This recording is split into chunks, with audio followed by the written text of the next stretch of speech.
Well, she's on free time now, and we're just hanging out in the yard, and she's running around.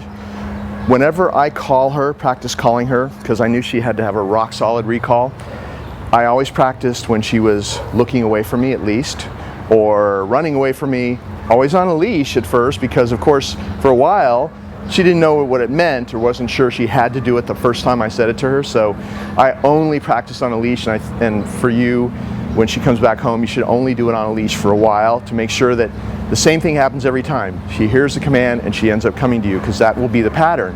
And you can even use like a 10-foot long line or a 20-foot long line. This is a 6-foot leather leash, thin one, but the long lines are thin nylon, and you can practice long distance recalls from her, and that would really help. But she's really good at those too as well. But anyway, you want to only do stuff on a leash with her for a while to make sure that she's rock solid. Because if you don't have her on a leash and she ignores you, you're going to have to chase her down, and that's not the pattern you want. You want her to come to you every time. So she decided to find a piece of shade here while I talk away. If you're practicing this and she never stops looking at you, you can use a little distraction, like a little piece of natural balance. I actually have 2 in my hands. I have one like this that I'm going to toss, and the other one is in here as a reward when I call her back to me. So I'll create this distraction. Come! And call her to me. See how she's coming to me? Good. I always tie the reward together with giving her a treat, and then she knows, sit. Good. Good. She knows that she's going to flip around on my left and sit anyway, because you see how she did it for me. And then this is how I release her. Go. And you could practice your recalls. If you had just like 2 minutes a day, you could probably get like 10 recalls. Come. She was running away from me then, and I practiced calling her to me.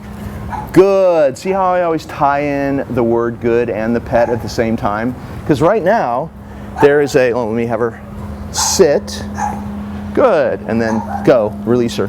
Because that's part of the sequence. I want her to know that come means come back here, sit, because now we're on the clock in work mode. And even if you're about to release her, that's the way you want it, because maybe you want to take her for a walk or take her somewhere. So she knows that come means come back, sit next to you. What are we going to do next in her mind?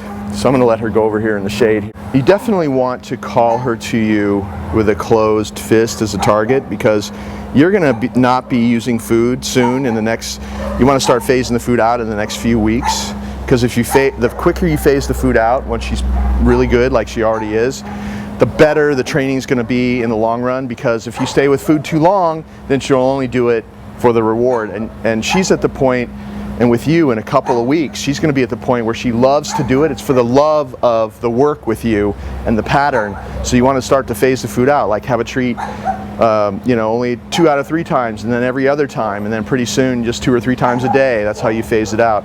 But she's always going to love to come to this target. It's not a half open hand. It's not like this. There's nothing in it. She'll see when you start to phase it out. But if you're always calling her to this, she'll never know what's in there. And if you call her like there's no food right now, come. Good. And there's no food, but you give her the good and the petting, she'll barely miss it. So that's why we always call her to this target. Also, then you can start luring her with this target. She'll go wherever. If you ever want to do advanced off-leash training with this dog, sit. Good. There's no food there. I tricked her 2 times in a row. Go. That's why you want to be luring her with this target. I doubt if you'll ever be doing off-leash advanced training competition with her, but it's good to have that kind of level anyway, as you can see. So call her to this, make sure she's not looking at you. Come, like she was walking away from me. Good, always do it exactly like that. If she ever ignores you, you're just gonna, okay, sit, go. You're just gonna give her a little prompt. She's going to see you backing away, and she's going to come right to you. Good girl. She can't help herself. So that pattern's in there. You just have to continue doing it exactly as I've explained it here in the video, and it'll just get better and better at your house. Come on, sweetie. Come on.